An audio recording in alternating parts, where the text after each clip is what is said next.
সালাম স্যার। মালটা তো পুরো ঈদের চাঁদ দেখতে বসে আছে। একটু কথা ছিল, শুনছেন? হ্যাঁ? কি ব্যাপার?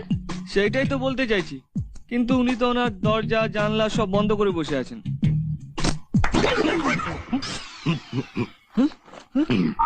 কি ব্যাপার? আমার নাম অভিষেক, আমি শিলিগুড়ি থেকে এসেছি। তোমার নাম বলার জন্য তুমি শিলিগুড়ি থেকে এখানে এসেছো? এটা তো ফোনে বলে দিলেই পারতে।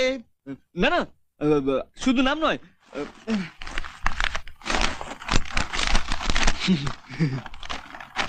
সুপারিশ? দাদার না দিদির? না না, পাড়া তো তোমার।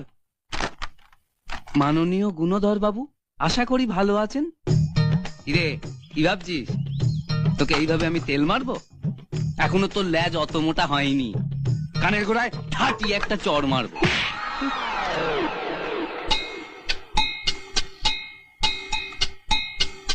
এ অভি, এদিকে আয়, এদিকে আয়। কিরে গুনু, এখনো ঘুমোচ্ছিস না জেগে আছিস? শোন, আমার একটা উপকার করতে হবে।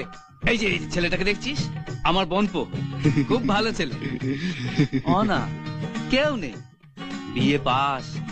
তোর দোকানে ওকে একটা চাকরি দিয়ে দে, ও তোর থেকে বেশি লেখাপড়া করেছে।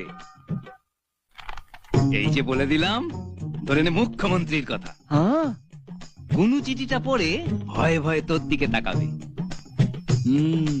তুই কিচ্ছু বলবি না, খালি হাসবি।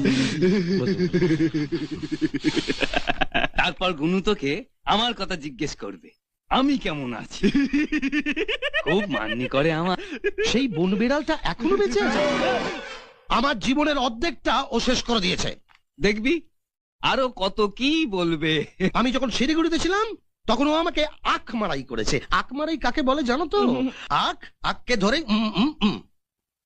অনেক কষ্টে ওর হাত থেকে নিস্তার পেয়ে এইখানে এসে নিজের পায়ে দাঁড়িয়েছি।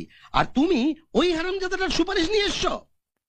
আমি তোমাকে কাজটা দিতাম যদি তুমি বন বিড়ালের চিঠিটা না আনতে। আমার এখানে কাজ আছে, আমার লোক দরকার, তাও তোমাকে দেবো না। যাও। স্যার ধরে নিন, চিঠিটা আমি যদি না নিয়ে আসতাম, আপনি কি আমাকে কাজটা দিতেন না বলুন? আরে এবার এটা ছুড়ে মারবো কিন্তু। যা।